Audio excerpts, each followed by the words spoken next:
Jesse, will you refresh the slide? Yeah.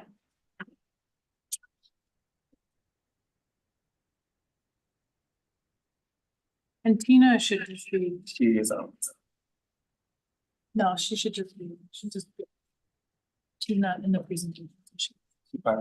Yeah. Anybody want chocolate? Because I want it away from me. So just anybody else. Away from me as Before well. we get started. I will take chocolate. Right, live on your. All right. I'll call this meeting of the Board of Education to order. We're gonna have a really cool conversation about early childhood and 4K. I'll turn it over to Cindy Green to get us started. We have two public comment. Oh, I forgot how. Honestly, we have two folks coming for public comment, both joining us online. Jesse, I'll pass it back to you. Our first online public commenter is Richard McGregory. Jesse, can we can start with Mr. Kerr. He's out of state, and so that might be easier for him to go ahead first if everyone doesn't mind. That's fine, you can go ahead first.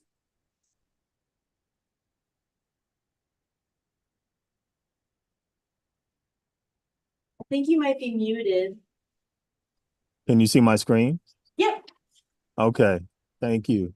I'm out of state and I'm trying to, there we go. So I represent Blacks in Political and Social Action. My name is Kaleem Kerr. I'm one of the founding members of the organization. Many of you know me as a founder and CEO of One City Schools. I'm going to go through this really quickly. Our organization has been working to try to address a number of educational issues in the community. I'm here to talk about academic achievement and what the school district will do to address this issue. So the first question, given the fact that you all have a new superintendent coming on board, I hope this is an opportunity for all of you to ask the question to yourselves, what is the purpose of public education in the United States? Presently, we have fewer Black children that are literate in the United States, including right in Madison, Wisconsin, than were literate coming out of slavery. If you look at the way we measured literacy then and the way we measure literacy now are different, but in both cases, literacy was a way for you to move forward in society. And the fact that we have fewer than 11–12% of our children literate in this country and in our school community is troubling. We can see this here. This is statewide data. 11% of our students statewide, African-American students, can read at grade level capably. We just came out of Black History Month, and Dr. King told us that the function of a good education is to really help children think critically. But he also said that intelligence plus character, that's the goal of a real education. He also went further to just suggest that the most dangerous criminal may be the gifted man with reason, but with no morals. We have focused a lot, you all, on test scores, test scores, test scores, test scores. Test scores don't mean anything if they don't have values behind them. And so we have things like this that are going on that our public schools in Madison could and should be working on to ensure that our kids are ready to solve these problems. We have issues of world poverty and hunger. We have issues right there in Madison, Wisconsin. We have issues of homelessness that are proliferating throughout our country and right in our own community. We have issues of wars and conflicts that are raging in Ukraine, in Gaza right now. And my question is the education that we're providing our children, that you're holding our schools accountable to and our superintendent accountable to, are they about raising test scores, or are they about preparing our children to tackle these problems? Because test scores alone will not get you there. We have global warming. We have issues like this is California last year, Los Angeles. People are sucking in bad air. It's contributing to tremendous challenges with public health. We have water quality issues and access to clean water issues, drinkable water. The United States is one of the greatest people that are taking water, greatest societies that's taking water from underground water wells at an alarming rate, to the point where we have to ration water in states like California and Arizona. We also have high tides that are coming in, and we keep reading about it. Are we ensuring that Black children are prepared to tackle these issues going forward, or will they always be subject to other people flying in to solve their problems? We also have issues, access to water, period. And then we have new advents of things like AI. Are our schools ready to prepare our children to be leaders in this space.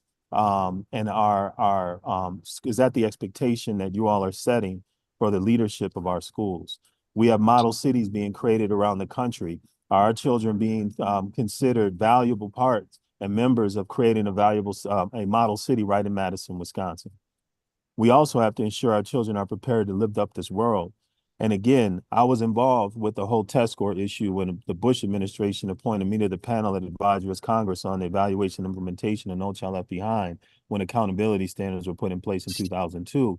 And we were enraged about the concern that our schools would now be limiting themselves to focusing on test scores because that's how parents would measure the value of schools. And we would then no longer have real value coming out of the learning that our children are experiencing. And that's what we're dealing with today. So lastly, the education that our children are receiving, we have to ensure that they are prepared to drive economic growth, to lead and develop and manage healthy families, to contribute to our community, to engage in our local political structures that help set the stage for future generations. Is that what you're holding our superintendent accountable to? Or are you looking at just the word results, which also shows up in test scores, which is not going to be something that is going to really help us, even if you get there? And lastly, these are things that I think you all have to look at, that our organization feels you have to look at. We have to have issues of family engagement, but also in school. We're talking about boosting reading test scores. It's not just the curriculum. It's not just the training teachers. Our children on task when they're in class every day. There's a difference between an underperforming and a high-performing classroom. Kids in underperforming classrooms get to class late, get to school late, don't pay attention, get to go to the bathroom every 5 seconds, and our behavior challenges in classrooms. Schools tend to have their hands tied because the minute parents get upset about managing their children's behavior, all of a sudden now the teacher is the criminal and not the parent for not having their child ready for school. We need to ensure that our children are prepared, that our classrooms are ready to be managed. And lastly, that we have great tutors in It's school. about 3 minutes long. That's it. And That's we're it. well over that amount of time. So we're going to move on to Dr. McGregory. Thank you so much. I appreciate you all. Bye now.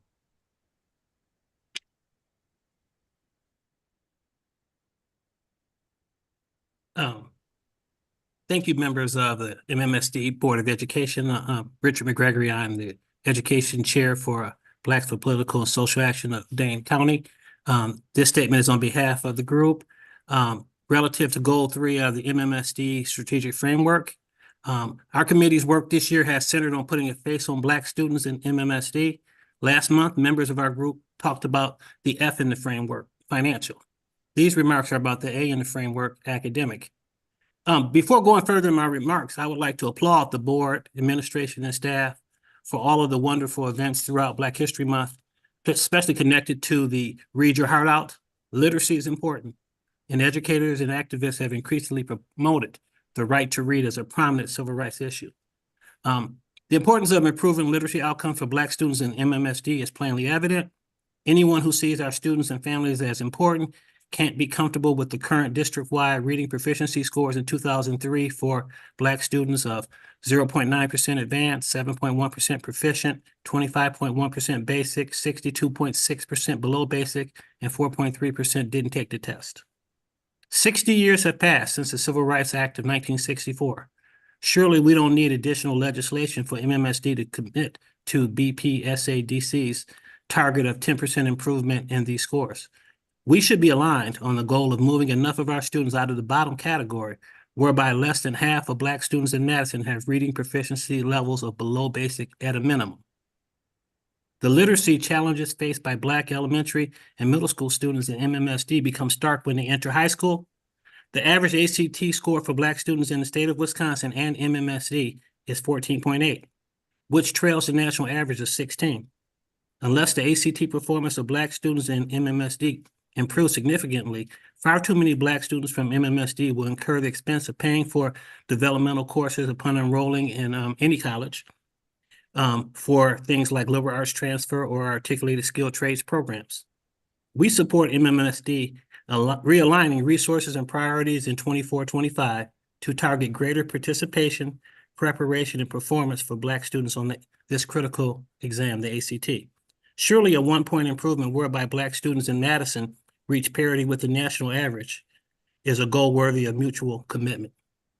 I'd like to close by thanking the district administration for meeting with our vice president and a few members of our education committee last week about district literacy strategies.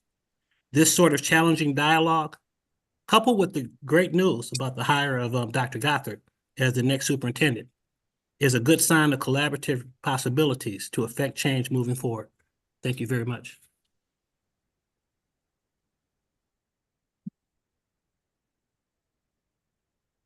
I move to approve the minutes from the instruction work group meeting dated February 5th, 2024.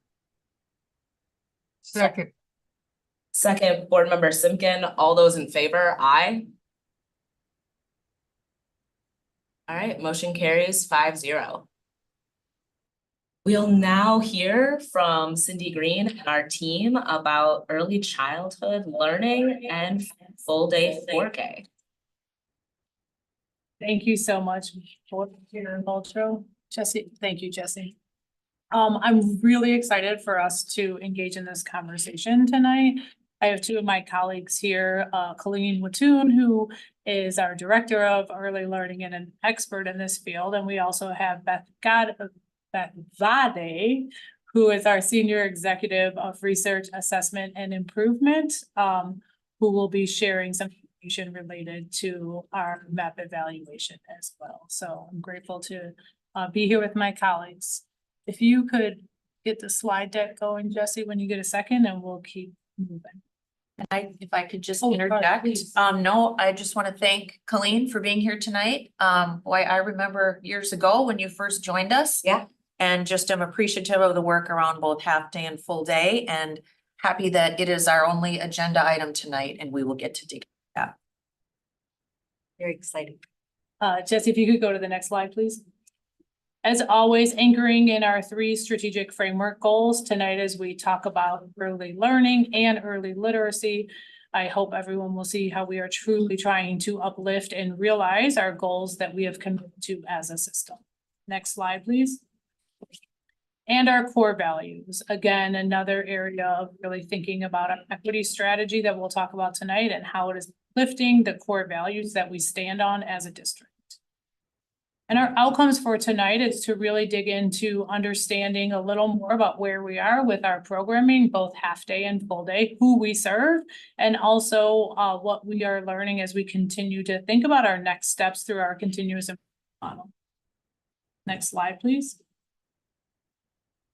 Every presentation, we start with this work that we have committed to as a system about how do we improve. We know as a system, we must do better for all of our children.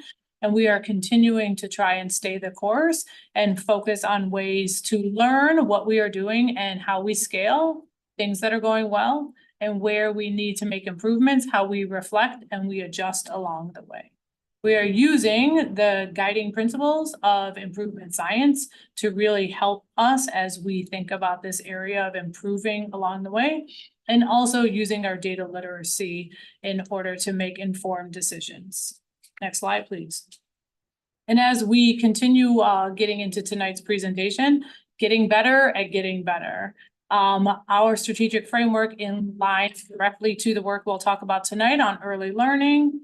Our goals for 23-24, we have done a spotlight on literacy, 4K access, and literacy connections that we'll go over, and how we are leveraging our partnership with the Madison Education Partnership, or what we call MAP, to really improve early learning. This is the place where we all can agree to, I think, in terms of focusing on our earliest learners, starting with our young babies, the moment they walk through the door, in terms of ensuring access for these individuals, as well as ensuring we are providing high quality programming. So with that, I'm going to turn it over to Colleen, who's going to walk us through some of the information. Thank you. Hello, I'm Colleen Wattoon, Director of Early Learning, and I just wanted to remind everybody a little bit about our program. So it's a 4-day-a-week program, Tuesday through Friday. Both our full and our half-day options run that Tuesday through Friday programming.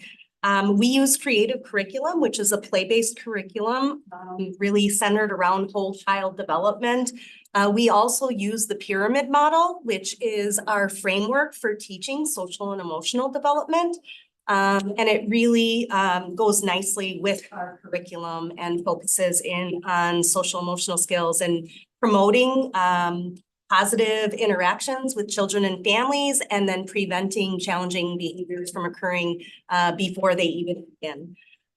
We use authentic assessment in 4K, where our teachers are observing and anecdotally taking notes on children, and then they are checkpointing them 3 times throughout the year in objectives of literacy, math, social emotional development, and language. We have approximately 18 to 20 students per classroom. So out of our 61 sections that we have in our school sites, 58 of those are below 18 in their class population. So they're at either 18 or less. So we only have a couple that are above that 18, but none of them are above the 20. We have 1 licensed 4K teacher and an educational assistant in each classroom, and that meets the child care licensing guidelines as well. So next slide. So who attends 4K in Madison? Well, overall, we have our numbers from third Friday count. And our current numbers for this year. So we have third Friday count from last year and third Friday count from this year. Our numbers change a little bit in 4K programming. They do every year. So third Friday count numbers aren't always exactly the correct numbers, but it does give you a roundabout idea of where we're coming into the school year. So currently, our population is at 1,400 students. So we are about 39 students less than we were last year. As you look at the different categories, we can see that we have increased our Hispanic and Latinx population, our ELL population. And if you look at our students with IEPs coming into the district, when they come into the district, we had 24 more students with IEPs than the year before. So those are students that have not been in our programming yet. They just came to us from outside in the community. Due to the pandemic, we're seeing a high population of students with varying needs. We're seeing, increased needs in communication skills. We're seeing students who need increased help in self-help skills, social emotional development. So these are typical things that we're working with in 4K, but we are seeing that since the pandemic, that we're seeing that kids are coming to us with even lower skills than what they previously have been.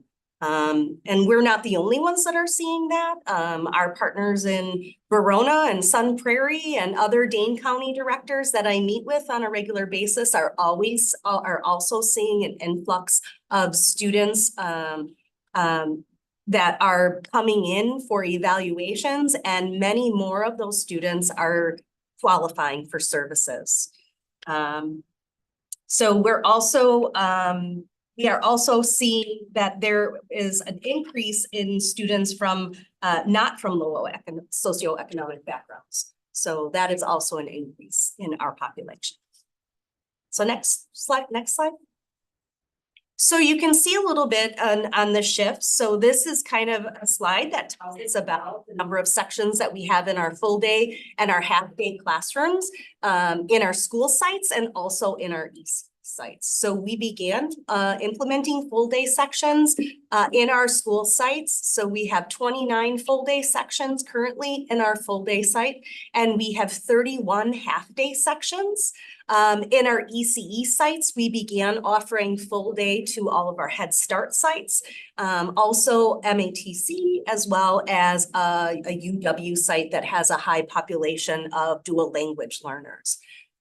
We also have 37 half-day sections in our community partner sites. We have 27 elementary schools that offer 4K programming, and we have 23 community partner sites that offer 4K programming.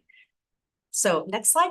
Oh, hold on a second, go back to that slide. I just want to talk a little bit about the other chart. You can kind of see where we started with the number of sections. So we started out with 119 half-day sections. And as we increased our number of full-day sections, we decreased our number of half-day sections. So we are a district that has a declining enrollment, and so we have been declining our sections in 4K as well. We also had a huge population loss during the pandemic, where we lost approximately 400 students. And we have regained that population, about half of it. So we still are not at the level of the same population we had before the pandemic started. Our community partners are also not back at that same level, and they do not have the same size populations that they previously had before the pandemic as well. When we look at those numbers of what are those numbers, we see that we have regained our population in our African-American students, and we have regained our population with our Hispanic students, but we are approximately 200 students lower in our white population. So that is just the numbers and the breakdowns that we were looking at, like where are these students and which are the students that are we not getting back. So you can kind of see the star, which is our kind of trajectory. We'd like to continue to keep advancing full-day 4K programming. We're getting just great feedback from families that absolutely love full-day 4K. And so we are continuing to expand for next school year as well. So next slide. So I just want to remind everyone why we offer full-day 4K programming. You know, we really talked about the access of 4K and that a half-day program was not easily accessible for all families. We had followed some of our research from the Madison Education Partnership that had talked about families in transition and how full-day 4K programming would work better for transition families, as well as working families. We also put out a survey for families before we started the full-day 4K, where we asked families what type of programming would they like: full-day, half-day, full-day 2-day a week, full-day 4-day a week. And families overwhelmingly said that they would rather full-day programming, 4 days a week, and then the 2-day a week programming, and then the half-day programming. So we have kind of tried to listen to what our families wanted, and then we tried to provide more access to students. We know that students who come to 4K achieve learning, whether it's a half-day program or a full-day program, they all achieve in 4K programming. So we wanted to make sure that all students had access to programming. 4K programming also allows us to dive deeper into instructional content. Instead of a teacher focusing between 2 full classes of students, half a day each, they're able to really dig in deep with students and families, building stronger relationships with families, and really dig into that instructional content as well. Next slide. All right, I'm gonna get us started on this next slide, and I'll turn it back to Colleen. I think the previous slide that Colleen just talked about really mentions why we believe full-day 4K is an equity strategy for us as a system, and why we believe it is critical for investing in our earliest learners, even when the state only provides half funding for these opportunities, which I think is important to note. I think this slide really tells the story of this being an equity strategy. I'll just orient you to this, and then I'll say a few things and turn it back to Colleen. The top bar on the left-hand side for each area is who is accessing full-day 4K. The second bar in each category is who is accessing half-day. We decided to share based on race, ethnicity, English language learner status, students with or without an IEP, and students that may come from a low-income background. When you take a glance at this slide, you will see that there's a pretty significant difference in terms of who's accessing half-day 4K and taking advantage of that versus who is taking advantage of our full-day opportunities. I'll let Colleen take it from here and talk a little more about the data. Thank you. So families have great things to say about 4K and the different variations of populations that are coming to full day 4K. We were very strategic on putting full day 4K in locations where we wanted to get high populations of students of color. We wanted to use it as an equity strategy. That's so that we were promoting high quality environments so that way families could access 4K. We heard from families that they could not necessarily access the half-day program. And so students were oftentimes not attending any programming at all instead of coming to the half-day program. And so we really wanted to make sure that that full-day option was provided in locations where we could focus on our equity strategy. So when we look at the full day population, we can see the difference between the first brown line is the difference between the white population in full day and the white population in half day. Then the next color, the darker greenish color, is the multiracial students who are attending both full and half day. The third lighter green is the Hispanic or Latinx population that are attending full and half day programming. And then we see the Black or African American population is the dark blue. And then the last one is the Asian population that is attending our full and our half day programs. So when you look at those categories, you can see we have a more diverse student population in full day versus half day 4K. So we really have achieved our equity strategy of making sure that we are providing options for access for families. When we look at English language learners, we have a higher percentage of English language learners in our full day program and our half day program. We also have a higher population of students with IEPs in our full day program and then our half day program. And you can see that many of those students who are coming into our programs, we look at disproportionality in early learning as well. There is a disproportionality in our IEPs and our special education numbers. So we start working with that immediately right at the beginning. We have a child find process. We use the anti-racist evaluation and IEP process, as well as we also focus in on our multiple tiers of approach when we are working with our pyramid model and our student support team process as well in our school sites. We also have a higher percentage of students from low-income backgrounds in our full-day programs as well. I think this is the one area, for the most part, where overrepresentation of student groups is something that we have been trying to achieve in strategy. So by demographic, by EL status, and by students that may come from a low income background, higher percentages than the district average, which is an achievement for us in terms of equity. We also, when we looked at adding full day 4K to our community early care and education sites, we also used that same strategy and made sure that we were selecting sites with high populations of students of color and those programs that worked a lot with low income families. Next slide. I'm going to turn it over to Beth Vade, and Beth is going to talk a little bit about our research practice partnership. Awesome. Thank you, Colleen, and thank you, Cindy and the board for letting Matt join this exciting conversation about the great work that's happening in early learning in 4K. So I'm Beth Vade. I lead our research assessment and improvement team in the district and am also a founding co-director of the Madison Education Partnership, along with my colleagues, Dr. Eric Grodsky and Dr. Katie Eklund at UW-Madison. So a little background.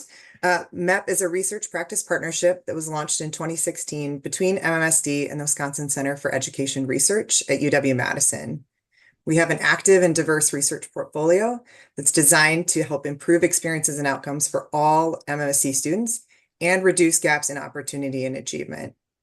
We're also part of a nationwide movement to connect research to practice, and MEP and MMSD are leaders in that field.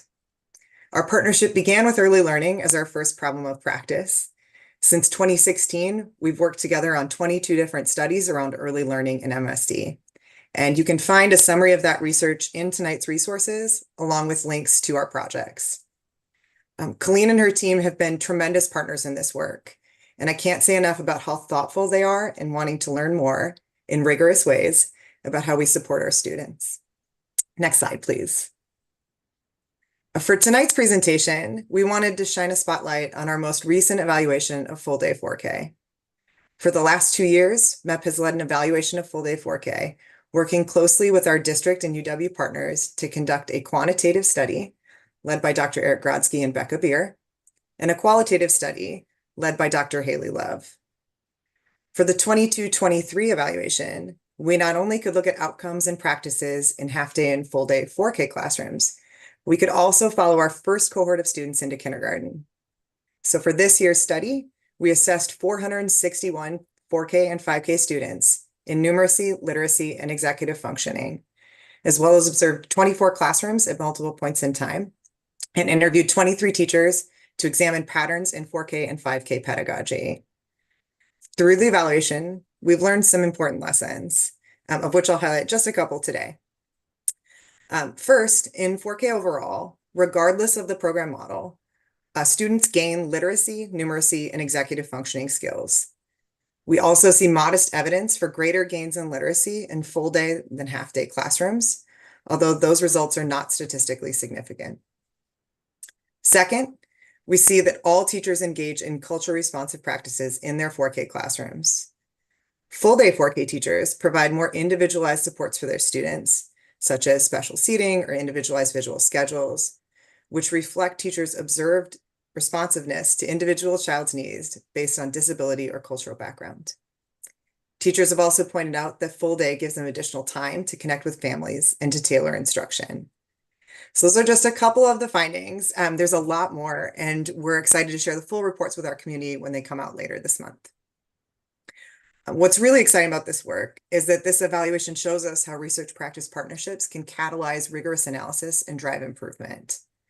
Our collaborative team continues to have conversations about what we do next, including considering how we mobilize professional development for 4K teachers and how we can help our instruction and our structures maximize student development using that additional time full day 4K gives us in a developmentally appropriate way. We know that MSD is committed to 4K and to full day 4K in particular as a long-term strategy for student success and educational equity. While this stage of the evaluation is done, our long-term partnership means that we'll continue our routine of using evidence to understand and drive change, which is one way that we get better at getting better. And Colleen can talk about more ways that this comes to life for her team. Thank you, Beth. Before Colleen goes to the next slide, I just wanted to remind the board that you also received a supplementary document that went into more detail about this most recent MEP evaluation, in case there's further questions after tonight. So getting better to get better, I think like that is the biggest thing that MEP does for us. I'm so excited to work with the Madison Education Partnership. As somebody that has been in public schools for over 20 years, it's been a new experience for me to have this partnership that is willing to help me dig into the work and help me find the data that I need in order to help drive improvement. And MEP has really done that. Over and over, the different studies that we choose and the different things that we look at are really done based off of need of the district and what is important research-wise for the university too, so that we both benefit from such a partnership. Our work over the last 5 years has worked with multiple different studies. We have really focused on learning about professional development and professional learning. We've included a professional learning series that 4K teachers were part of, creating the professional learning series, so that we could learn about what are the best ways to provide professional learning for 4K teachers. I take those components on a daily basis and I implement those into my partnership. For Pyramid Model, we have a leadership team that has 4K teachers on that leadership team, and they help me create the professional learning from the information that we're finding in our evaluations. So the whole idea of the evaluation on half day and full day 4K was really all about digging into our programs and what was really working and what did we need to improve. And so it wasn't just about test scores, because you're not going to find huge gain differences in test scores for 4-year-olds. But it was really about digging into quality program improvement. And how do we make sure that all of those research-based best practices are in place, and how do we get them there? And it's really through uplifting our professional teachers and having them have that opportunity to collaborate together. We also looked at the 4K, 5K transition, again, including 4K and 5K teachers in what they felt was most important to build a transition. When you have 50 4K sites going into 30 elementary schools, it's really difficult in order to provide a consistent transition. So we created a prototype form that we are currently now using in order for 4K teachers to be able to tell 5K teachers the most important things that they'd like to know about their 4K students. We've also looked at program quality and improvement. We've focused on inclusive practices as well as purposeful play, culturally responsive practices, and pyramid model, as well as small group instruction. We've included sessions in Early Learning Summer Institute for not only our 4K programs, but for all of our early care and education sites in the community, free of charge for teachers to come and learn about these ideas.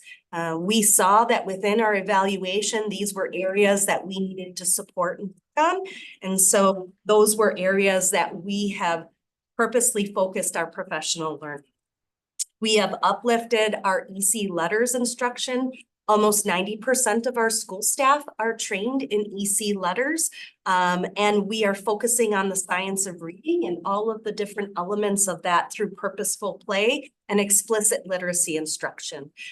So many of our classrooms have updated specific literacy materials to teach purposeful play and explicit phonics instruction and oral language development through a purposeful play-based environment. We've also reviewed a lot of other program changes that we are incorporating within our program in both of our full and our half-day program. So it's not just one that we are improving, we're improving it for both half and full-day programming. Next slide. We have a continued priority to expand full day 4K, and we are expanding next year. We're including an additional full day 4K site on the northeast side of Madison, as well as a dual language immersion section at Nuestro Mundo.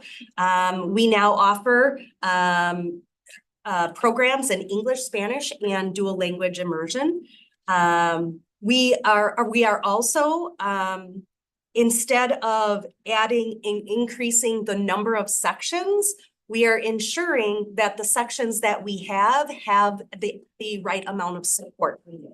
So we are no longer converting our 4K EA to an SEA, which allows our 4K EA to work with both general and special education students and the teacher there at all times, as well as allocating 4K SEA for students who are already identified as students with disabilities. So we are able to provide that additional inclusive practices support that we had learned a lot about in our evaluation process.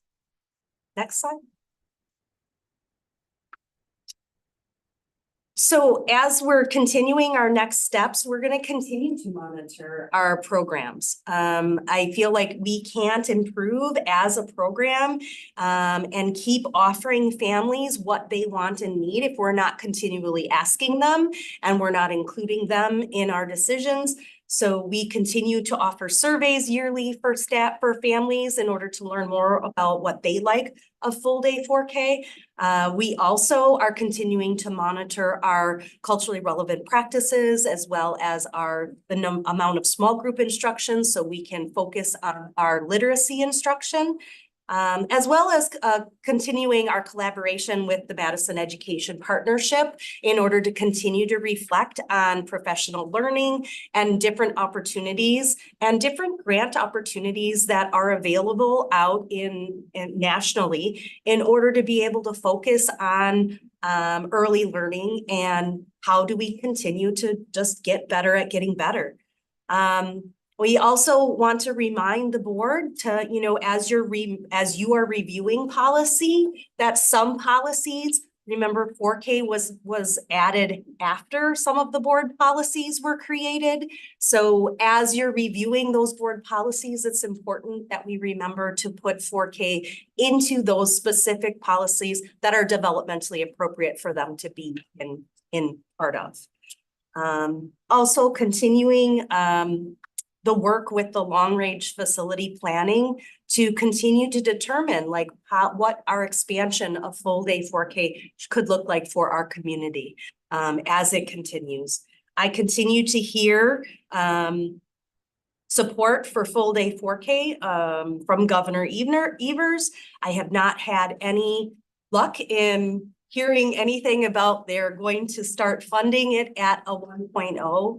But I feel like our full day 4K and where we're spending our money is in the right spot. If we're focusing in on our students right away from the beginning and getting them on track to begin with, then hopefully they will continue that trajectory all the way through. I'll just add one thing and I'll turn it back over to Thanks. the Chair. Thank you, Colleen. Two things to remember. Colleen said this, but I want to uplift this before we close out is 4K does not yet exist in all of our elementary schools, most elementary schools, but not all of our elementary schools. And as we have begun our community engagement related to a potential referendum and our facility plan, this has been something that we have discussed and specifically thinking about our strategy related to places where childcare deserts exist, north side specifically, south side, and where we want to continue to grow full day 4K while learning and improving along the way. So those are just a few things that have been part of our ongoing conversations over the last, seems like few months, but I think it's only been a few weeks since we've been doing community engagement sessions. So with that, next slide, please, Jesse.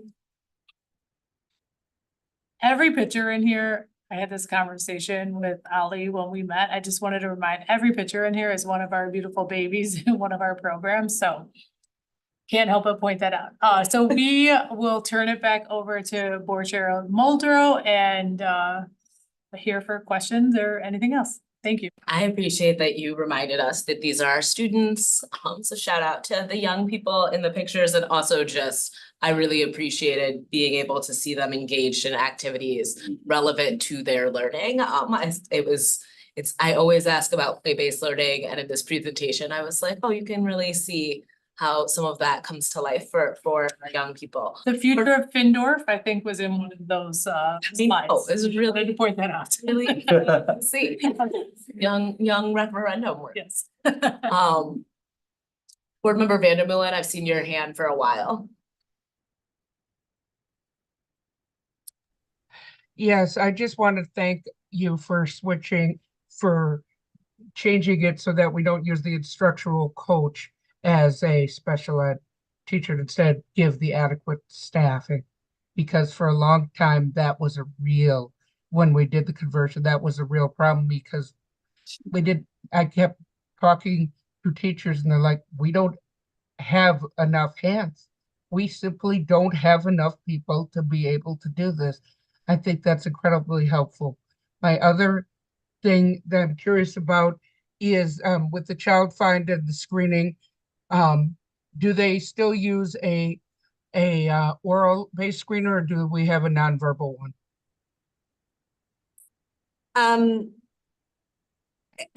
As far as I know, they use Ages and Stages questionnaire, which is a screener that really looks at development in a play-based way, and it is a family given screener. So it is about the family answering what the child can or cannot do. So it's not Yeah. necessarily given to the child. It's really a collaborative approach in the screening. So, and we do the ASQ and the social emotional one as well. Thank you so much. I appreciate that. Board Member Vandermeulen, can I just clarify, in your first comment, did you mean the EA versus the Yes. SEA? Okay, thank you. I just wanted to make I sure. said it badly and realized it after I said it. That's okay. But the EA to SEA, because for a long time, we just didn't have enough people. Thank you for clarifying. Board Member That's it. Castro?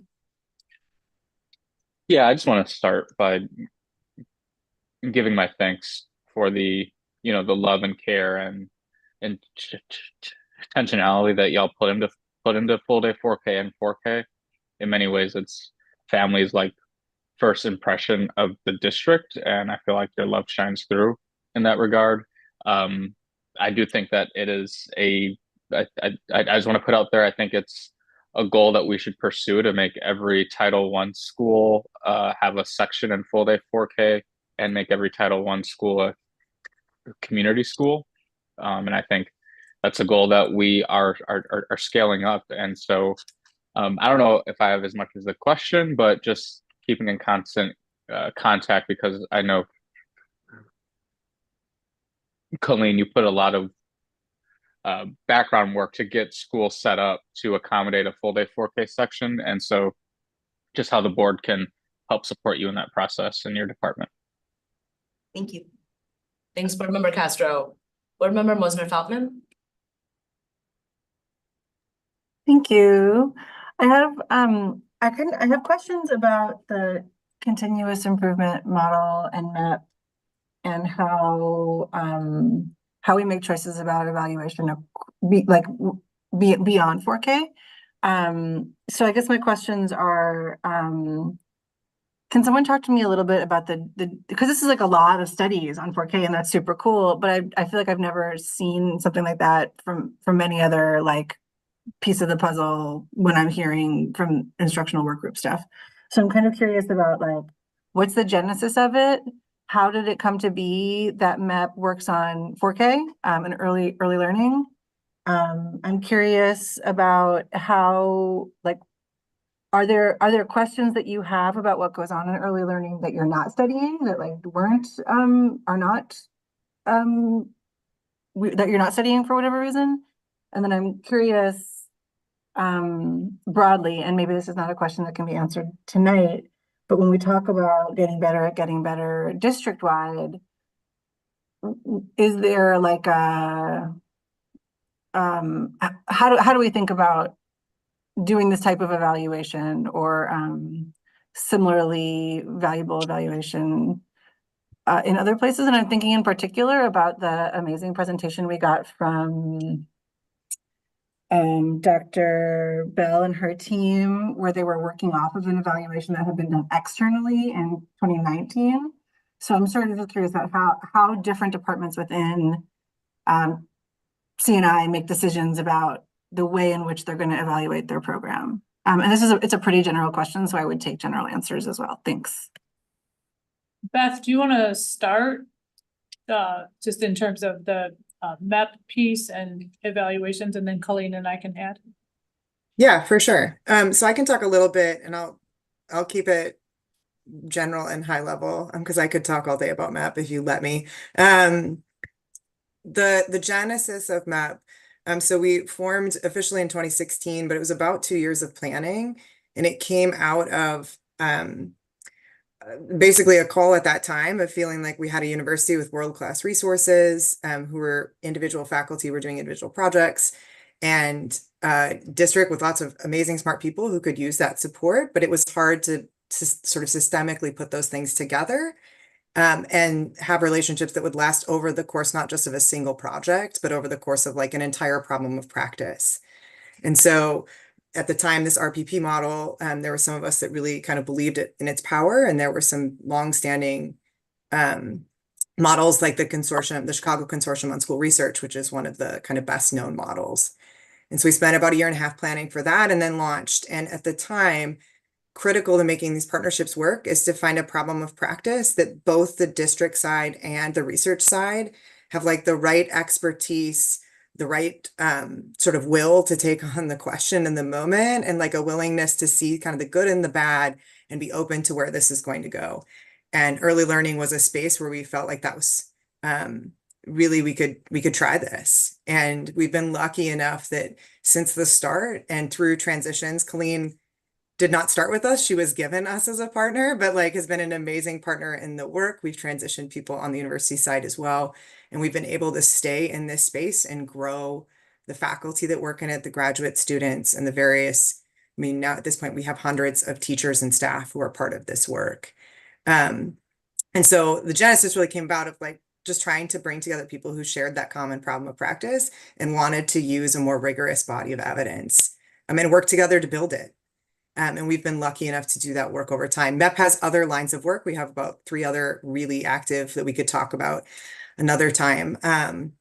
But the reason you see so many studies in this area is because we've been lucky enough to build this relationship, and it's long-term. So it's not about completing one evaluation of one program or one study. It's about thinking about the program and how we can look at lots of different types of questions. So that's a little bit of like why we're in this particular space is one of the spaces for MEP. And yeah, and we've been lucky enough to be there for quite a bit. I think there are, to your second question of like, what do you wish you could be studying that you're not right now? I mean, Colleen, there are so many things we want to study about the program. And so many things we want to study about early learning that aren't just about like 4K as a model, but are more about like, how do we think about learning for small children? How do we like measure that? What does it mean to be successful across, like we have things we measure right now, the literacy, the numeracy, executive function, but there's lots of ways that early learning helps a kid grow and helps a family thrive. So how do we think about that? How do we get perspectives in? So we have a lot of paths on our mind. And I think one of the more exciting ones that I'll point to, and then Colleen, I'll let you roll, is I would love to see us being able to work on our research in a collaborative space where we could actually look at our results compared to other similar programs. So rather than always just looking at like, what are we doing here for our kids and how does that look? But thinking about like, well, who's implementing something similar to us? How could we think about how our results look compared to them? How did they do it a little different than we do? And we're through this national network connected to different partnerships all over the country. And I think we're exploring what it would look like to structure something similar around teacher support, around student gains, but where we widen our lens. So that would be kind of next level work.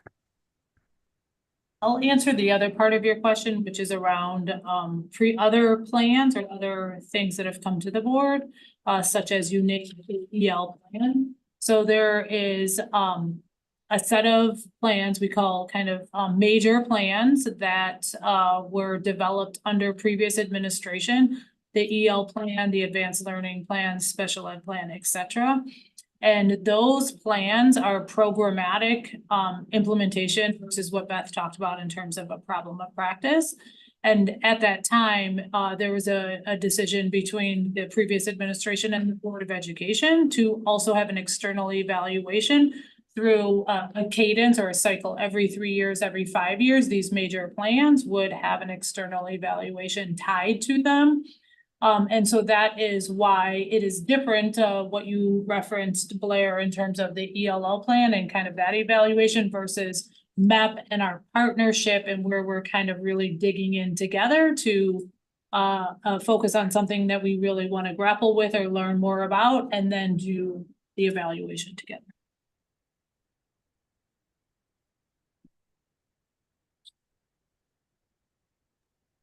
Thank you. Board Vice President Pearson.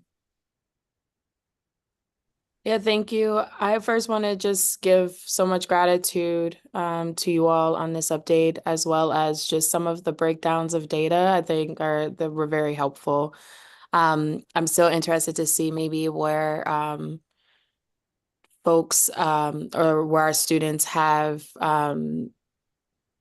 they are a part of different categories. So I'd be interested to see like where there are some overlaps.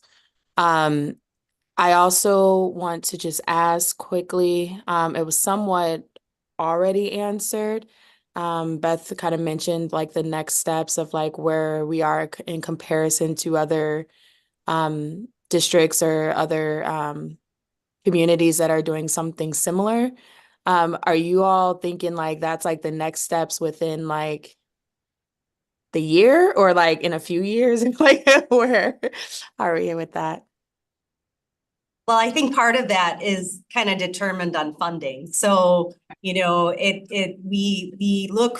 collaboratively, we reflect, and, the great thing, like, I am just, as somebody who likes reflective leadership, I like to have MEP as an opportunity for me to reflect about my department and about the 4K early learning level altogether.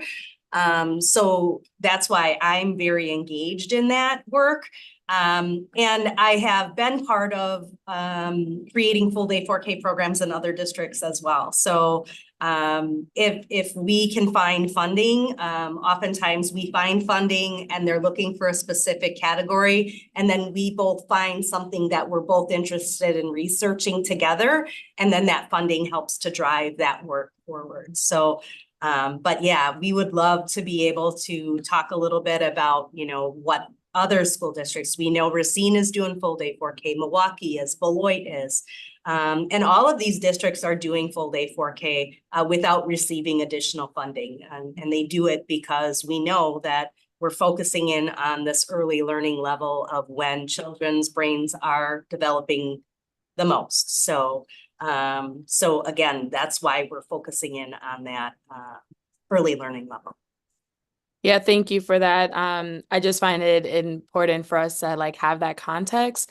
I know that since we are starting to do our own budgetary like placements, but also to like, if we are requesting more funding from the state. And I know that the Wisconsin Public Education Network has been like working hard on trying to like figure out funding and kind of fight for and advocate for funding. So I always wonder like if we had other data points of like where our work is continuing to go and where we would like to go in comparison to either some of our other districts around us and what they are doing, and how we can kind of condense like power to try to advocate for full funding for 4K. So that's why I asked that. I did have one last question just about students with IEPs, and I know that Cindy had mentioned that we're also working with evaluation for students that may need support. I guess, can you talk more about that, Cindy? Because I do know like for students with IEPs, is not as fleshed out in 4K, even though there are some students that are somewhat identified. And there's talk about like maybe the supports that families are receiving to hopefully get identified and whatnot. So Can I take Please. this, Cindy? Yep. So early learning, like early childhood services, actually begin at birth. And so we have a network that's even before the school district that provides birth to student services. But then we also have child where we are finding children with disabilities, and we have referrals coming in from early care and education sites all around the community.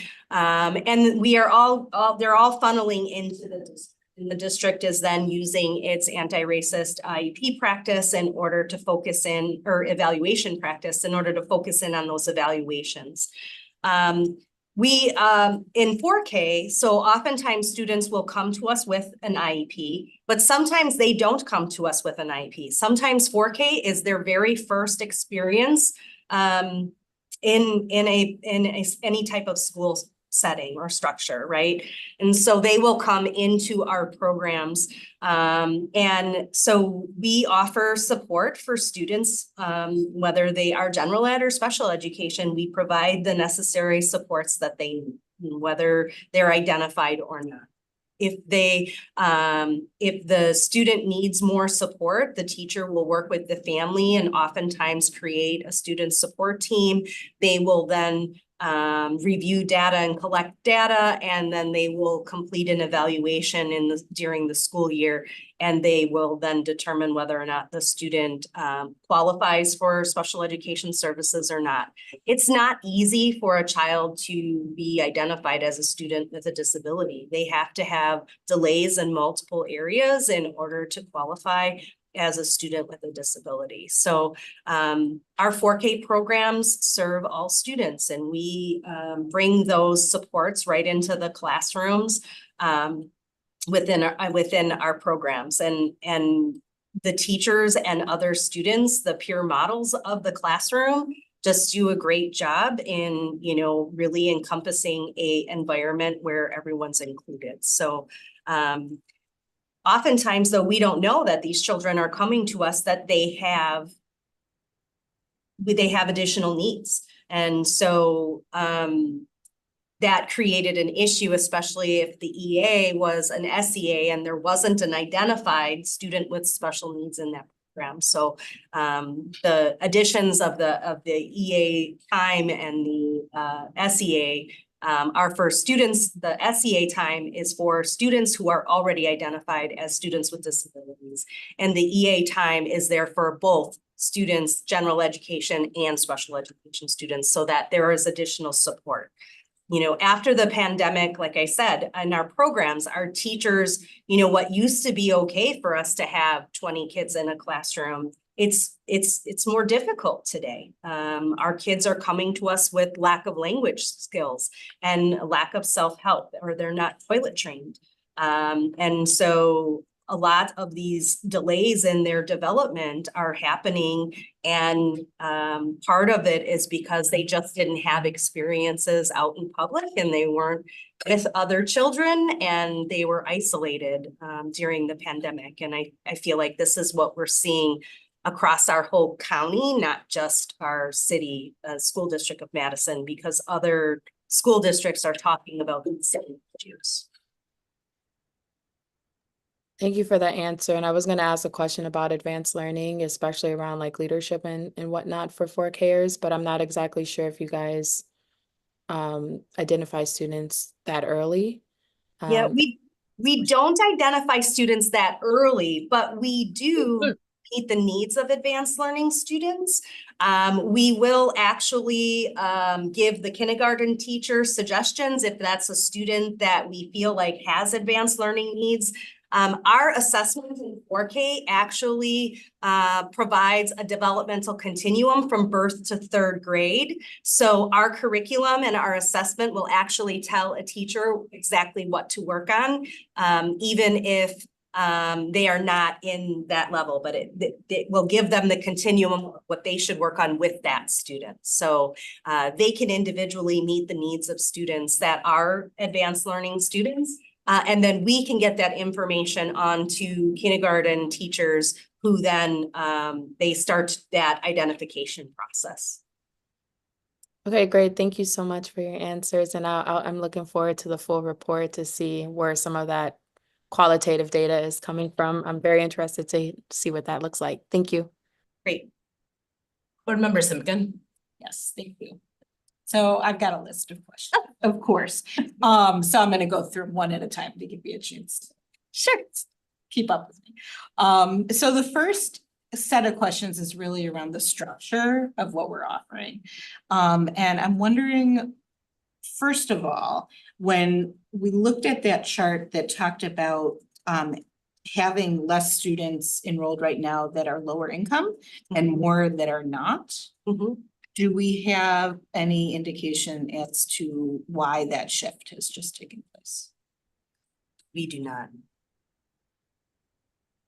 Not at this time. We just, when we looked at those numbers, it was a comparison of these are the numbers that we currently have in our program and these were the numbers that we had in our previous. So it's something that we could continue to look into if that's something that we want to dig into then. I do think two potential things, and these are not totally validated, but I think that from families, when we started to discuss full day 4K, we heard from families the benefit of full day for working parents, right? So that was one, and the other, we heard affordability, right? When you think about 4K and being able to access full day 4K free of charge, I think that that is one of the reasons why we're seeing a growth in families that are identified as low income taking advantage of our programming. I thought we were seeing less families right now that are lower income. Yeah, Oh, from the third, I'm sorry, Yeah. I was thinking about this, my bad, I was thinking about slide 12, not slide 9. I haven't. Right. Sorry, Okay. yeah, okay. the other piece with bet that it is when we look at income and 4K, it's tricky because we're not necessarily, they're not necessarily identified specifically. So these are the numbers of the students that we know that are identified. Not all families at the 4K level are identified yet as low income families. They haven't necessarily filled out that the forms. They may be at a community partner site. They may not have filled out the forms that identify them as being low income. So as of right now, we don't know. Those are just the numbers that we do know as of right now. Okay, I guess I'm bringing that up because as Cindy was referring to, this is one of those instances where we really do want to attract as much as possible the families who have the least access to quality early childhood programming in the community. Yeah. And so figuring out if that's just a blip, something strange happened this year, or if that's a trend, and if it's a trend, why? Yeah. That's what I would like to do, is to look to see if it's a trend from year to year, to see if that's like a consistent number, or is that something? Because we found that same issue with the, there was an increase in students with special education coming into our district this year. So we found an increase there, but we looked back to see if that was truly an increase or if that was like the consistent amount. So I did not check the low income. Okay. It's a good one for us to follow up on. Thank you. And I apologize, I did the reverse. It's okay. That's all right. Thought maybe. I was super excited about that other slide. Yep.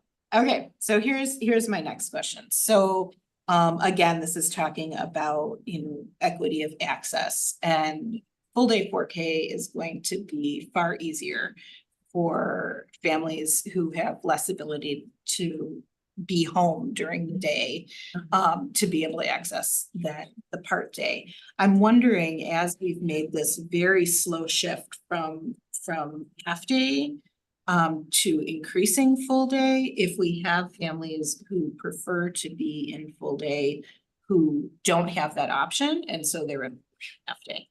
So I know there are families who would like full day and they don't have that option because their school is a half day option and it's based off of attendance area. So I do know there are families that want full day that currently don't have the option to get full day.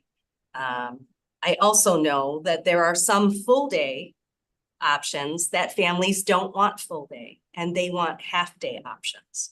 So I feel like it is also like, as we promote and as we advance with full day 4K, that we also think about that some families half day is a better option and a better fit for their children. And I think especially of children with IEPs who are also receiving outside therapy services as well. A half day option works much better for them than a full day option. So, so those are just some things that, as we're continuing our growth of full day 4K, we do want to think about, like, is our end goal to get all full day 4K in every school? Or is it to provide families the 4K option that best fits their needs? and what does that look like? Also understanding that we can't provide, the same thing for everything and then provide transportation to it all as well, because we have issues with transportation and 4K being, hard with the half-day programs as well. So transportation is always very complex for 4K. Absolutely. Yeah. And I guess, I'm gonna share my idea around that, which Yes. is just that because there are so many early childhood programs that are available to families, making sure that meeting the needs of the families who have the least amount of flexibility and access, especially access. Yeah. Feels like that's where we should always be focused when it comes to 4K offerings. So my next question around services and structure is, I'm curious about our students that are ELL. And what kinds of supports they receive as 4K students that are English language learners. So our English language learners that are in a bilingual class are obviously receiving supports through their teacher that are offering instruction in their home language. So the ELL students that we're talking about, and I think you're talking about, are those that are not necessarily in our bilingual programs, English classrooms. Yeah. So at the 4K level, students are not yet identified as an English language learning student. So in 4K, they're identified as potential ELL students. So there is a BRS that can provide support for the teacher in the classroom in every building. So they can connect with that BRS in order to provide services. If they have, we also have like a language line that teachers can access if they need to talk with families that have different languages, because we have something like 80 or 90 languages in the district. So we have lots of varying languages. So Spanish is not the only language that we have. So we have the language line that also helps us with interpretation services back and forth. We do translate like all of our family outreach in 4K. Everything is translated in English, Spanish, and Hmong. We send that home regularly. We try typically any handouts or flyers that we put out from our department, we try to make sure that all of those are already translated so that families could access what language is best for them. And then our teachers are their biggest advocates in really saying, hey, I need this kind of support. And then they contact our department and we look for help and supports for them as well. So, but they're not identified as an ELL. So they can't test them until kindergarten. The assessment doesn't go down to 4-year-olds. So they don't test until kindergarten level. So that kind of is bringing me to my next set of questions, which is really around staffing. And I want to talk about that partially because we're talking about 30% of classes potentially, if we average them out, have English language learner 4-year-olds in the classes. So 4-year-olds who may not understand what is happening in that room at all, may not be able to understand any of the adults in that room. And there's 18 to 20 children in that room. And so I've been a teacher in a lot of these classrooms. I understand what that would feel like from the teachers' end, and also can imagine what that's like from the children who are not, who this is probably their very first experience with English and with a large group of children. Yep. And being in school. So really kind of a scary, overwhelming experience. Yeah. And so I know that at the beginning of the year, I had some teachers contacting me and talking about, like there's so many needs and I can't meet them all. And so one of the things I'm wondering is from the fall to right now, I know that there was one meeting that we had where it was alluded to that there were some changes happening around the staffing in the classrooms. Can you talk in a lot more detail around what those changes are and then where you want to go next with staffing? Well, right now, what we have done is we used to do a conversion from EA to SEA, which would then have that 4K EA provide special education services. And if they weren't providing special education services, then they could be identified as that person that may be helping with a student with significant IEP needs, that they were that person. So they were also the classroom EA. So they couldn't do both jobs at the same time.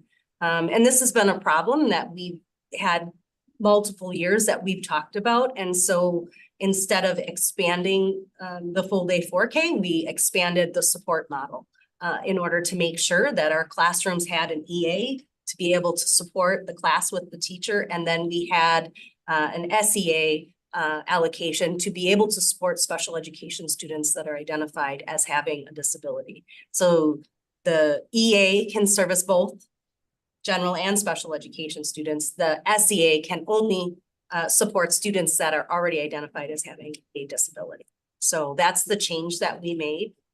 Our numbers in our 4K programs are 18 is high, but it's some of the lowest numbers around. Typically, programs have anywhere between 20 and 24 students in their programs, in their 4K programs. So 20 is too many. 20 is way too many. We have tried and we have great staff. Like, don't get me, our staff are great. They do a great job. But it is too many to have. So we start capping our classrooms at 16 to 17, and we only go up to 18 to 20 if we absolutely have to. And that is usually because we don't have additional allocation to add a site. We don't have transportation routes where we can provide overflow. Otherwise, we would provide overflow. So there are some sites that, you know, when the bus ride gets to be 15 or 50 minutes to an hour long, that's too long for a 4-year-old to be on a bus. And so the attendance area school is the best location, putting another student in that classroom. And so, you know, again, that's not our optimal number. Our optimal number is, 18 or below. And the majority of our classes are there. Only 3 of our classes were above 18 this year, so. Okay, so at the beginning of the year, again, I had been hearing about how the EAs were rotating between classrooms. And so when I think about an early childhood classroom and the idea that there's 2 qualified adults in the classroom, that's 2 qualified consistent adults in the classroom, not folks that are working between multiple classrooms. Are our EAs still rotating? And that may be a building specific situation, and it may be due to a staffing issue or somebody leaving a position and they're trying to fill a position as well. So it depends on the specific site. Typically, a 4K EA is the 4K EA, and they're the consistent person, or they have a consistent person assigned to a specific day. Like, typically they don't rotate. If they're rotating, there's a reason they're rotating. It's not a typical thing that happens.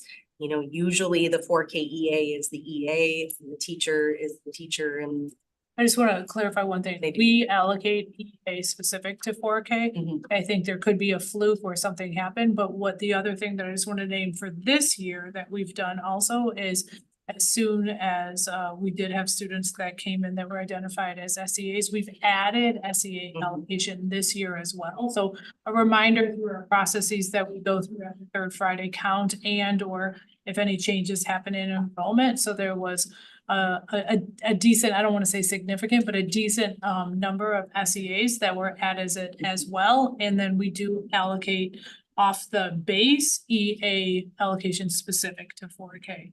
That is our model. And then next year EA time is going to increase so that there's more time for EAs to be there, as well as the proactive SEA. Okay. So I think if there was an EA rotating, I'm guessing as Colleen said, it was definitely either a fluke or with staffing where there's been turnover or shifts where that happened, but that there is specific allocation for EA. There's one other thing I was gonna remember to add, but I can't, so I'll let you keep going and it'll come back to me. Oh, bilinguals. So the other thing that I just wanted to name, outside of bilingual classrooms, all of our elementary schools do have, outside of a BRS, a BRT. I think the challenge with early childhood classrooms just having BRT support is what Colleen mentioned in terms of we don't identify English learners at that time. So if they don't choose to go into our bilingual settings, there's just some gap in terms of knowing all of those needs, but we do have BRTs in all of our elementary schools that can also support beyond the BRS if a school would need that. It's not allocated directly to 4K, it's in the elementary buildings, but that is another resource. So I guess I'm wondering, as you're talking about this process of continual quality improvement, which I really appreciate. It's living. Does it appear now, and have talked to teachers about if the staffing model is sufficient enough to be meeting the needs of the children in the classrooms? And that was part of the evaluation, and that was part of what we were finding, especially with the inclusion of special education students and not having enough staff in order to bring kids into that whole group setting as well. And so that was part of the reason why we changed the allocation. It's because of what we were finding out in the evaluation. We've now made this change. And so now we're making this change. Now we'll have to look and we'll have to see, like, is this a sufficient enough change? Like, will this meet the needs of what we're doing in order to move on? So I can just add that additional SEA for 4K is a big deal. That just my own sort of longstanding sort of experience over my years, that's a very big deal to have that FTE added. So that I'm curious to see how people experience that, because it has been one EA and that EA keeps a tight, right? Bell to bell, minute to minute schedule. It's it's pretty clipped for 4 days a week. Right. The fact that we're adding that additional grown-up in the room specifically related to special ed, we are hoping feels significant. It is the first add in all my years that I've seen 4K classrooms. So I just wanna, express gratitude to our Board of Education for supporting that staffing add. And I am curious to see how that's received by teachers. I got a standing ovation when I told everyone. Yeah. They were very excited. Yeah, it's very it's a big deal. It is a big deal. So we're hoping that will help. And again, like our students, they're coming with very significant needs right now after the pandemic. And I feel like that is also part of it, of what we're going through right now. Right, and I think that in my thought process around 4K is that we should expect that 4K programs are always going to be students with a more condensed set of high needs. Because of the voluntary nature of real garden and the private options that are available in the community that siphon off families with probably some of the students that are easier. That don't have as high needs. And then that takes me to the type of training that the EAs are getting. So if EAs are the second important adult in the room, are they getting early childhood specific training? So the special education department offers training for special education assistants. I also included EAs in my training this year as well. Because that was another issue that we had talked about in training educational assistants as well. The teachers really, they work so closely with their EA. Their EA is their partner, and how one teacher wants an EA to function within that classroom and how another teacher wants them to function within a classroom are two very different skills. So the teachers really work directly with directing that educational assistant. We provide professional development in working with students with special needs and working with the pyramid model, and what is the pyramid model? And how do we build relationships, and how do we like framework or program-wide information? That would be the information that we would provide. So, and then I am not sure what onboarding, I don't know if somebody else knows the onboarding for special education assistants or assistants, if there's an additional onboarding. But I know there are professional learning days multiple times throughout the year for special education assistants. I guess I'm wondering, for the pyramid model and the implementation, would you consider having the EAs going through the pyramid model training? So we did an abbreviated version for them. I did not have them go through the whole version. The whole version takes 24 hours in order to watch all the videos, and it's a great training, but I'm also cognizant that my educational assistants oftentimes have other jobs and things outside, and we can't necessarily get substitutes during the school day in order to cover for them to do it during the workday. So what I did is I provided an abbreviated trainer for pyramid models. So I took the most important content, and then I had the teachers and the educational assistants walk through each one of the module categories, and then they talked about what that should look like in their classroom, and then I kind of gave them an overview to begin with. So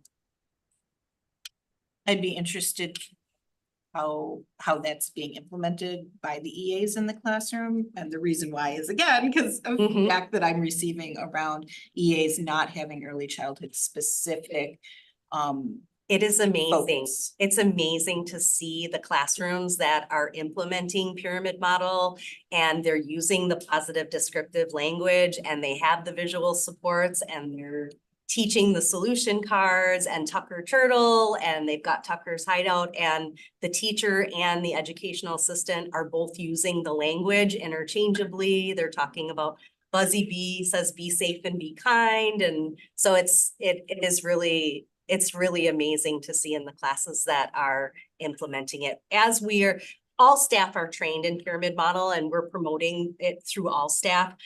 We are currently going through practice-based coaching with classrooms. So we're doing as many as we can, so we can do approximately 10 per year.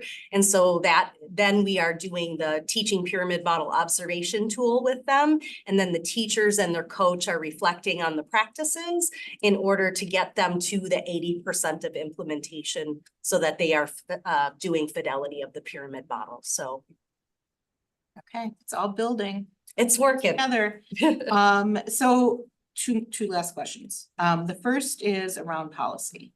And I'm wondering if there's any insight as to board policies right now in which the number in the letter 4K was just tacked on, and it's not developmentally appropriate, and you want to bring that to our attention. Or policies that are missing for 4K. You know, I think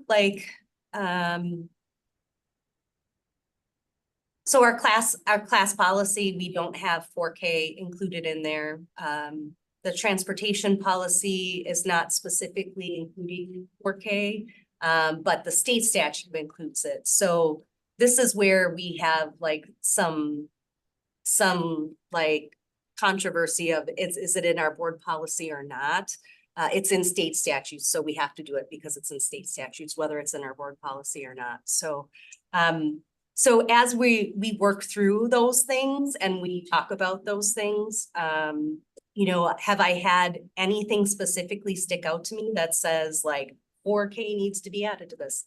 No, I don't. Our classroom allocation, we do not have a 4K policy, but we have an allocation document that we suggest 18 is our optimal number, 20 is our maximum number. And I don't think in the 5 years that I've been here, we've ever gone over that. So, so I feel like, you know, Madison includes 4K more than most school districts. I really see the intentionality of including 4K in their processes and their different plans. So, you know, all of those things I really see, you know, is a good thing for 4K in med. So I don't have a specific board policy, but I know they're out there. And I know that, you know, as you annually reviewed board policies, like that should be something that, you know, should be on somebody's radar to say, should 4K be part of this? I'll just add one thing. I think as we are starting to work on policies to bring to the board, it is on our radar to pay attention to ones that may have 4K missing. Again, where it makes sense and where it's appropriate to add 4K. So it's something that we definitely have been considering. Sorry, I have something in my throat also, that we've been paying attention to, and will, as another suite of policies will begin to come in front of the board. Okay, thank you. Excuse me. Okay, my last question. So, and you're implementing all of these, you know, like sort of gold standard programming within your 4K. The one piece that I haven't heard you talk at all about is NACCE and the accreditation standards. And I'm really interested to know if you believe there could be some value in looking at alignment of current practices with the National Association for the Education of Young Children. For anyone who doesn't know NACCE, their accreditation standards. Yeah, and I've looked at NACCE. I've looked at NACCE for my previous district as well, because I thought that was the way that we needed to go to be a great program. We needed to have NACCE accreditation. But I disagree with that. I feel like it's very costly, and I feel like we have a great accreditation program within our City of Madison accreditation program. The programs that I've worked with in our community that are city accredited versus nationally accredited programs, I've had better luck with the city accredited programs. I like NACCE. Like NACCE is like my go-to for anything early learning and research-based, and I am always looking at all of their things. But I think it's costly in order to actually get the accreditation, and I feel like we could be that accredited program without the actual. So like we have our standards, those should be our standards that we live by. I don't need an organization telling me that I'm doing standards. So I'm using, you know, continuous improvement, and I'm using those standards. I'm using the class, I'm using the teaching preschool observation tool. I have lots of different programs that are all giving me the research. Research is research. It's best practice. And so, you know, it's best practice, whether it's called NACCE accreditation, or it's best practice if it's called, you know, the class, or it's called the teaching preschool observation tool, or there are learning standards, our Wisconsin model of early learning standards. And then we have actual program standards through the state of Wisconsin too. So that really deals with standards. So like, I feel like I feel like it would be extremely costly for a district our size to go through accreditation. And I didn't go through accreditation with my previous district for the same reason, because it was too costly. And we can monitor those. We can monitor all of those things on our own, and we can implement them on our own as well. I guess I wasn't suggesting that we. Yeah. It's a lot of hoops. Because, yeah, but I am wondering, and it could be that we're talking about City of Madison accreditation standards as well, but the alignment of practice, I'm wondering, is there a crosswalk that between what is happening now in our 4K programs and the alignment of practice in either City of Madison accreditation or NACCE accreditation? So NACCE accreditation actually got their accreditation standards from the City of Madison. So those standards there is a crosswalk between those. Those are the same standards. So those are for our early care and education sites are all city accredited sites. So the ones in the schools are city accredited? Not in the schools. Our early care and education sites are all city accredited. the 4K classrooms that are In our community. right, I know our that. Community sites are all city. of- Yep, I'm aware of that. Yep. Wondering about the sites that are in our schools. So the ones in our schools are governed under the Department of Public Instruction and Right. they follow educator effectiveness and those guidelines. And those would be the practices that they're evaluating in those programs. But what I do is I'm evaluating the environment and the play-based and ensuring that the practices are developmentally appropriate with using the class and with using pyramid model observation tool. Thank you. Okay. You stated really confidently and really clearly that we are in declining enrollment. I'm gonna ask this question to our superintendent. How much decline did we see this year in enrollment? So our enrollment, as we've said, sort of came in level, right? This year, what we thought we were gonna decline, they came to us and we actually ended up being as we did last year. So what we interestingly enough see is a decline in 4K. We had 39 students less this year. Right, 39 less, so we somehow made up those 39 in some other K. Right, I think you have to think of our entire system when you talk about declining enrollment. I think it's really problematic to say we're in declining enrollment if we are not, in fact, in declining enrollment. So if we are steady, but we're seeing fewer students in 4K, simultaneously we are adding sections to 4K. Talk a little bit about how that works. Well, remember, we are adding full day 4K sections, but we're eliminating half day 4K sections. So the number of sections is decreasing, even though we are adding full day 4K sections. Okay, I think that's really helpful to understand. I also think that there's some data on the slide that I think you wanted to get to. What number was that slide? 12, Can we bring slide 12 up? the slide I confused Laura's question. I thought this slide was really exciting for us to get to see in terms of demographics. And so my question related to that slide, I wrote it down. So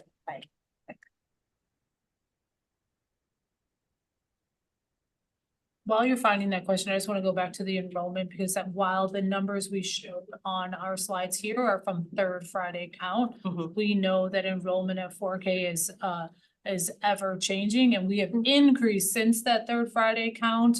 And so our enrollment has gone up. Mobility happens, 4K happens probably more than the rest of the system. And so we actually added students since third Friday. So I just wanted to make sure we understood that as well. I think that's really exciting. It bought you time to find your question. Yes, and it's an important thing to point out, and thank you for buying me time. And we will continue to add through May, like we will continue to add 4K students all year long. Incredibly exciting to hear. How do you see our continued commitment to equity informing our approach to the expansion of full day 4K in the long run? The other part of that question is really, what does it look like for us to get to a point where we have citywide full day 4K or full day 4K and half day 4K offered at every elementary school? You want to start? Or you want me to start?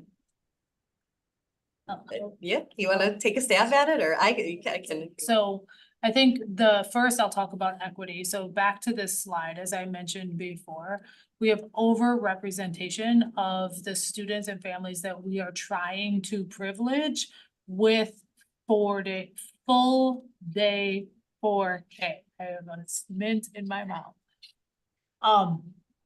We talked about this and I mentioned this when I provided the wrong response to Laura in terms of the point of full day 4K was to provide opportunities for families that needed a full day option, provide opportunities for families that may come from lower income backgrounds and needed an affordable option, as well as provide it in our places that need childcare access the most.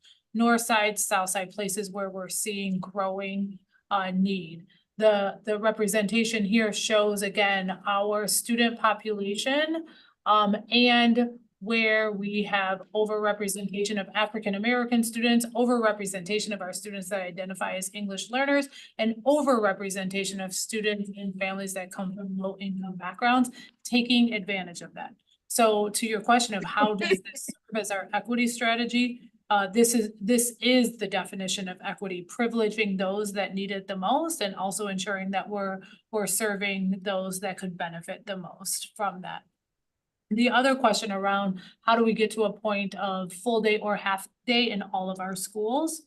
If I recall, I think we have 3 sites in our MMSD schools, 3 elementary schools that still do not have any opportunity for 4K. So thinking about where those locations are, and I think I want to go back to this long range facility plan because part of the challenge is that we don't have space to offer 4K in some of our schools, right? One is trying to build out more sections where the demand is. And also our buildings physically may not be able to hold a 4K setting. So I think that the easy answer is add to the 3 schools. The more difficult and complex answer that we need to grapple with as an entire city as we think about a future referendum and we think about our long range facility plan is where are the places that need this and how do we ensure that we have the facility and the infrastructure to be able to meet that need? I really appreciate that answer. And I do want to acknowledge that the majority of our schools right now have full day 4K. And I think that that is tremendously exciting. And that's, you know, the last half a decade of the work of this team. So thank you all so much for that work. My last question is something that I hope we can follow up around in the weekly update. It's specific to universal screening. I think when we talk about disproportionality and disability, sometimes we struggle to recognize the phenomena of disability and how they occur. So I've never seen data that says we're over-identifying a disproportionate number of kids with Down syndrome, right? That's not usually how that works. And so I think having universal screenings around hearing, around vision, around a series of other less detectable disabilities in early childhood has proven to be highly effective. I think universal screening is something the board can take on in terms of policy. And I do think that there's an equity strategy, in part because when you talk about disproportionality in discipline, particularly for students of color, it's often more subjective disabilities. It's often behavior-related disabilities. I have concerns that our ELL students are more likely to be considered behind in the area of speech. I think that there are some things that we need to be proactive in addressing. I do think part of that is offering dual language immersion in 4K. And so I am really excited that we are doing that work in partnership with Nuestro Mundo going into next year. And I think there's some real exciting opportunities to talk about what it means to support a growing population of ELL students in our 4K programming. So I do hope that the board has some appetite to talk about the benefits of universal screening. I hope that we as a district can look into what that would mean for our young people.